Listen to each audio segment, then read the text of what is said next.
The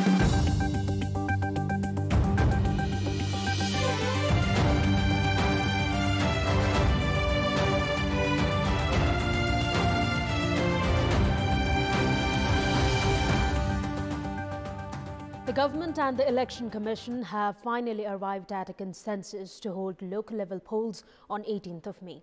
Political analysts have maintained that the Prime Minister must have been ready to hold elections on this date to avoid any confrontation with the main opposition, CPN-UML, since they were wants to ratify the MCC grant from the Parliament at any cost.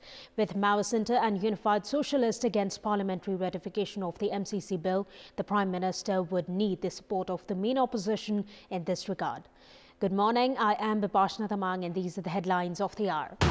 Government and Election Authority agree on a date for local election. The poll to be held on a single phase on 18th of May. Election Commission demands 12 billion rupees. With political parties polarized on Millennium Challenge Corporation MCC Nepal Compact, uncertainties surface on the nature of the agreement and a required parliamentary majority for its endorsement. Russian President Vladimir Putin alleges the US of trying to draw his country into a war in Ukraine, says a US ploy to impose more sanctions on Russia. And England storms into the finals of the ICC Under-19 World Cup after 24 years, inflict a 15-run victory over Afghanistan. A consensus has been reached on holding the local elections on the 18th of May. The government and the Election Commission in the meeting yesterday have agreed to hold the local-level elections on the 18th of May this year. The meeting held at the official residence of the Prime Minister in Balwatar agreed on holding the local elections in a single phase on the specified date. Prime Minister Deuba had invited the officials of the Election Commission at Balwatar amid uncertainties regarding the election dates. Minister for Home Affairs Balkrishna Khad and Government Spokesperson and Minister for Communication and Information Technology Gyanendra Bahadur Karki had also attended the meeting. The Commission has said that the election will cost around 12 billion rupees. A total of 8 billion rupees were spent during the previous election. The Apex Election Authority has said that the costs have increased due to inflation and other expenses. Meanwhile, the government has also been moving forward with the procedure for the amendment of laws citing disparity between the Constitution and the Local Election Act. At a time when political parties are involved in legwork about the parliament representation of the Millennium Challenge Corporation MCC Nepal Compact, uncertainties have surfaced regarding the nature of agreement on the project. Dilemma persists among political parties in regard to whether the endorsement of the compact requires a two-third majority or a common majority would be adequate. More in this report.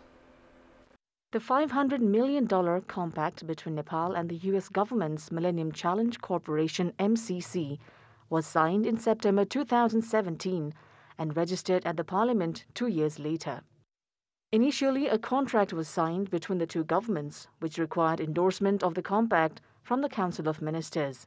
However, the then government led by KP Sharma Oli said that the compact required a parliamentary ratification and registered the compact at the House of Representatives. With persisting contrasting understandings and opinions among major political parties, the MCC Nepal compact remains stranded. In such a situation, the future course for the compact and its endorsement from the Parliament remain a topic of national interest. While some leaders of the ruling parties opine that a two-third majority is required for the endorsement of the project, others suggest that a simple majority is adequate for its ratification. However, both the government and the Parliament are yet to state their explanations on the nature of MCC agreement. As per the constitutional and legal provisions, treaties and agreements related to peace, security, borders and natural resources require a two-third majority from both the houses of the Parliament. However, MCC has been defined as bilateral contract. Therefore, some constitutional experts have suggested that it was wrong to present the compact as an agreement for parliamentary endorsement. If the MCC compact requires a two-third majority at both the houses, it cannot be endorsed in absence of consensus among the national political parties. The ruling coalition has a majority at the 275-member lower house. A total of 138 votes are required for a common majority, while 184 votes are required for a two-third majority. However, a two-third majority is not possible without the support of opposition, CPU and UML. It also appears that the Speaker can reject the common majority at the lower house. As per the constitutional provisions, the MCC agreement is eligible for court procedures if it generates endorsement by a common majority. It's Sonam Losar today, the biggest festival of the Tamang community in Nepal. The day also marks the New Year of Tamang community, as the New Year 2858 begins from today as per Manjushri calendar. The New Year of Tamang community heralds the Year of Tiger. The day is celebrated with a lot of fanfare in Bagmati province, which has a majority of people belonging to Tamang community.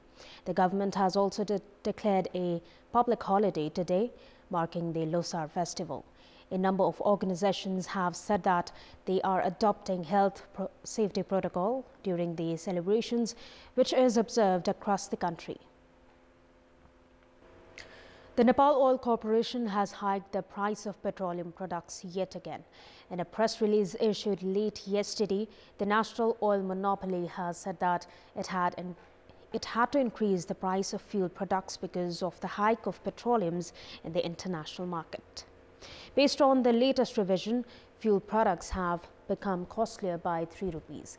Petrol will now cost 142 rupees per litre, while diesel and kerosene will be available at 125 rupees each. The NOC has increased the price of domestic aviation fuel by 10 rupees per litre and the international aviation fuel by $100 per kilolitre.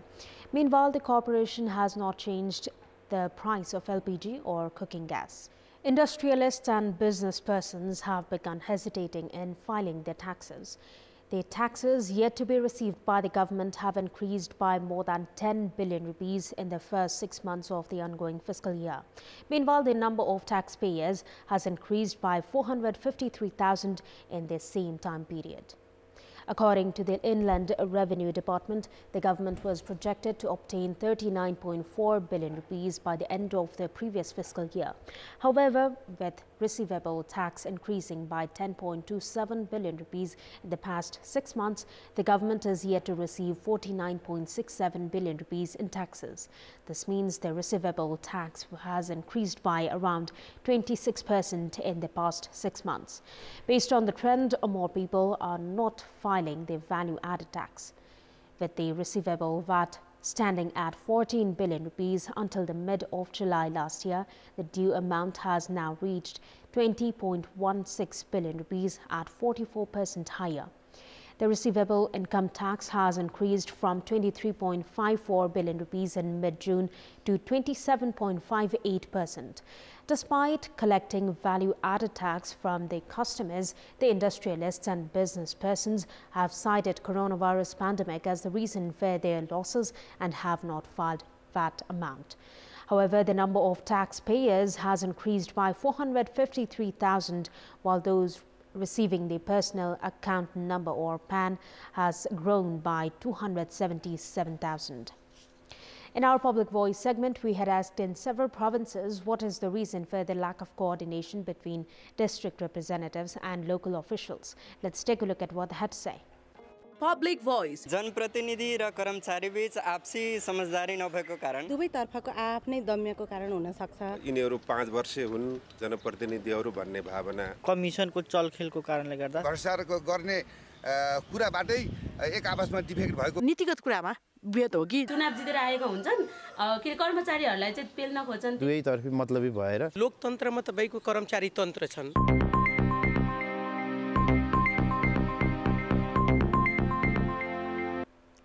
Time now for our segment Public Pulse, where you text us with your opinion. And here's the question: why do industrialists and business persons hesitate in paying taxes? The options are option A, dominant nature; option B, lack of monitoring; and option C, impact of the pandemic. The voting is on. Type any WS, select your option A, B or C and send it to 34001 to share your opinion with us. And time now for the sports news. Sports news. Nepal won the second international friendly against Mauritius by a solitary goal from Sujal Shrestha in a heated match played yesterday. Sujal found the back of the net from a close range in the 10th minute. Mauritius had the chance to make a quick comeback 2 minutes later, but Nepal custodian Kiran Chemjung saved the penalty taken by Anisofi after he was brought down in the area by Dinesh Rajbangshi. The match took a nasty turn as Maurice Adrian of Mauritius and Nepal's Putin Uparkoti were sent off in the 71st minute for an on-field clash, which also saw Nepal goalkeeping coach Vikash Malla receiving a red card. Emmanuel Falchand was then sent off in the 79th minute, which reduced Mauritius to 9 men. Nepal captain and goalkeeper Kiran Chemjong was judged the player of the match. And that's all for the moment. Thank you for watching. Happy Sonam Losar.